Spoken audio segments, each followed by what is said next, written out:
Aner malaka nyam kanasan kontin barach me bajelingan wala shanga badaka fa ingwan ron kina daro jandang ro ngwan biya kamal kan wor online tv ajan gwas dana bijen ler bien kalingtin gatung ne internas bana raja bana kwen kajan gwas me bana tainde bana jeling chala de nene rei wika koba cha shekene wut shakanak ka shaga dangro shaka pech tiang bana raja bana jeling kel ka dob dande kon linga je gorno jin bidin nyaka nasin ko kien ko biler ma bukulo chu gosne tin gor kon ka en go de ka woten ban ler ma bana jeling kel rei wichin wini ka ko ba shala den wotina re malka kietin na gwas na lat ka malten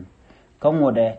shala no shane to shaka pech ke shaka nak ban jeling kel dum no ta maltetin kamurleni kan nuwer ko ngage jeno nuwer kan murleni tel ka malwon duno ka jan gwas ci kan gorno de malder tin ka cin nuwer ci kan nok ke kuje motina re malka kan wode tirik te garik te woka milet kan rodian ajenda na ban na rajum ban je kulinga gwa ka dob dana le rode je ki ka dob dan to ka je nyoka kana sun ko ken ko de kan kulinga gwa ki da chublo ni ken kam dan le rode ka kuy malko man lat ke kan kuy ka me ci to ne ka dob dan de ka chonga je ban je chulin kel ka dob dan ci to ka je gwa se me chala ne tiang ka chen ka baro ka fay ngwan ron kina daro jendang ro ngwan Shawut mijal kel kana gadman titwani dangro chajen nak da dop wejbor yar jen gwada na getin reishin ka kweshar ka tiergol akobo warda dungambele lo na gaja ka wej gam ka wej Ethiopia ke warda kel ka gambela jen gwada na ka wudo motin ka shagat ke dangro tin tiani cha ka chupech ka dobran chalat ke ja no en gwazmo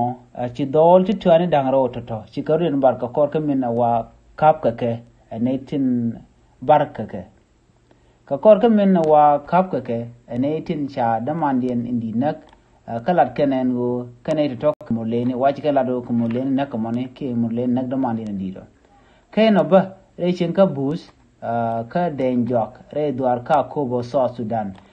cha chik kana gad ka dang kana gad ka magdorian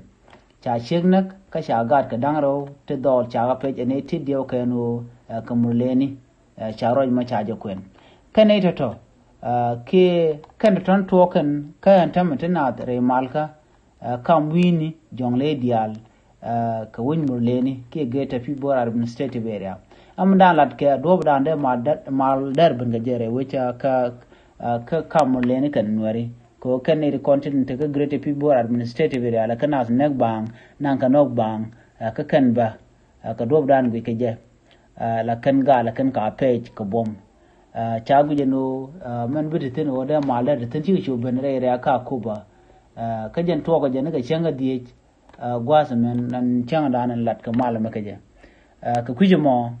cha gu je no da ra ma gwa kan ta mo ngode wa ko min na kana kutile lawo nene kene de kon na kana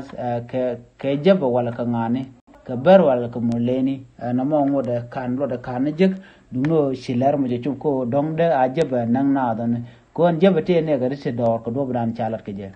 ajele dani linga jen gwasme nyaga je kana asam ko kene kon no ga jen ode kan tung no de kan kalim ki ler ka tung nas en biata kamal bay